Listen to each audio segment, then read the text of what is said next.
The first question you might want to ask a woman who chooses to pose nude for Playboy or any other magazine is why she would do it in the first place. And the first answer she'll usually give you is money. But beyond that, many of the women we talked to believed it was going to create career opportunities by making them a kind of celebrity. But what they often didn't consider are the long-range ramifications in their lives, both professionally and personally. Shannon Tweed, 1982 Playmate of the Year, came to public attention as Hefner's girlfriend, is now a regular on NBC's Days of Our Lives. Part of my life, I did it, and I have no regrets. Otherwise, I wouldn't be where I am today or who I am today, you know. And no regrets? Absolutely none whatsoever? No, I can't say that I do. For years, I'd lived the Playboy lifestyle, believed in it, thought it was wonderful. It was almost like, to give you an analogy, it was like this beautiful white tooth. Everything's wonderful on the outside. You eat a lot of sweets, it's terrific, and then one day you need a root canal. Mickey Garcia, Playboy centerfold 1973, was director of Playboy promotions for 6 years and is now writing an expose of her years inside the Playboy organization. See, when I lost work, when I found myself facing the stigma, the labeling, being told that the network was afraid to hire someone that had posed nude, I lost a commercial, and I was told the same reason. I had no one to blame but myself. Casey Cobb, a Playboy bunny, 1973 to 77, posed for a nude pictorial and served as technical advisor to the television movie A Bunny's Tale. I never had a long hand from the very beginning when I did the centerfold, mainly because I probably stayed in Chicago and didn't move out to LA as was suggested that I do. So the long arm didn't quite reach all the way to Chicago for me. Candace Collins, December 79 centerfold, also posed for 3 covers and is now modeling and acting as a designer's rep in Chicago. I did not realize in doing it the long-term effects, the ramifications, implications that it would have in my life later on. We're talking about Hollywood, we're talking about young women posing nude, all of this. There's drugs. Every Playmate who comes to the mansion, who models for the magazine, what have you, she will be subjected to drugs, encouraged to take them. Every girl that comes to Hollywood, not just the mansion. I agree with you because I'm from Dupont, Illinois. This is a town of 3,000 people. It's very similar to Podunk, Iowa. I was exposed to the mansion scene. I mean, I lived at the mansion in Chicago. I think it depends highly upon the individual. I was by no means street savvy when this happened, but I certainly had my own ideas of what I wanted to do with my life and how I wanted to see it progress.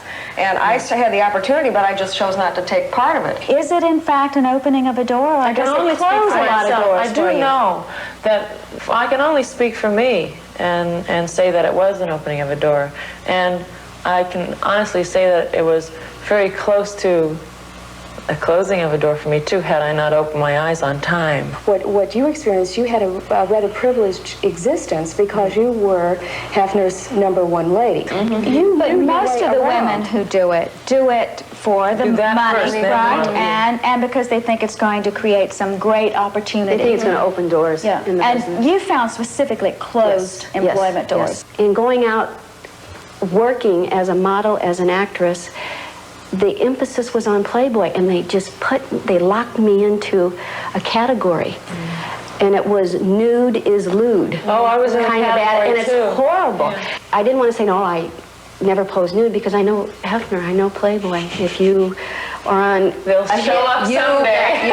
For instance. Yes, and so therefore, when I was asked that question, I did not lie about it, because I knew, golly, what do you mean by this? Let me in it. What kind of hit list? What do you mean you show up? It's just to, you know, the Suzanne Summers deal. Yes. She lied. And the pictures came out, and it's so much worse if you lie. Yes, that's true. The photo release explicitly states, though, that once you sign your photos away, and this is true of any magazine, I've been modeling a long time, once you sign that release, they are the property of whoever your client is. You really have to be accountable for your you need to have somebody read the fine print. I thought when I was signing this, how could this hurt me? Yes, because women do Playboy, not know squeaky this. clean. Absolutely it's as good as it gets. When I was going out there as an actress, I felt being interviewed, 3 assumptions were being made about me before you even read a line. Before you walked No morals, no talent, stupid. Shannon, was it easier or harder for you because you were Hefner's number one girl. Is that what you said? Number one lady. Number one lady.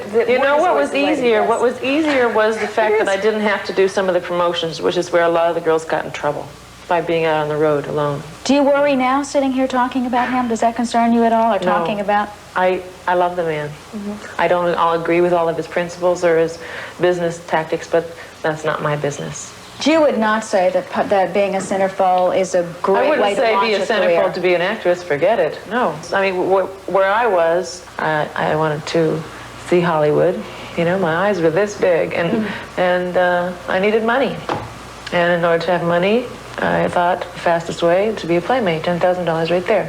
But I can really understand and see how it would have been so easy to get caught up in all of the things that Mickey is talking about. Well, let's face the final question then. If you were going back and you had the choice all over again, Mickey, would you choose to be a playmate centerfold? No. No, not what I know now. No. Candace? Yes, I have to say I would. It's done a lot more for me in a positive way than it has been a negative. Casey, would you pose nude again if you were given that option? No. I chose not to be a playmate. After I did it, I knew immediately it was a mistake. Shannon? Knowing what I know now, I might have thought about another way to get the 10,000, but no, I'd do it again. Yeah. There is a saying, once a playmate, always a playmate, and that seems to be absolutely true. But does being a playmate really bring the success, fame, and fortune that some believe that it will? Well, Jane, that doesn't always seem to be true. Well, I'm real surprised to hear Shannon Tweed say she might not have done it again, given some thought. But how real is the discrimination? Well, it seems to be really rather real. I mean, we interviewed a lot of ex-playmates who would not agree, by the way, to come on television, but over the telephone told me endless stories of job discriminations and career opportunities that they feel were denied to them because they did this. And they just want to say to other women, think twice. So it's not universal, but it can be real. Yes. Well, thanks, Pat. We'll be back in a moment. First message.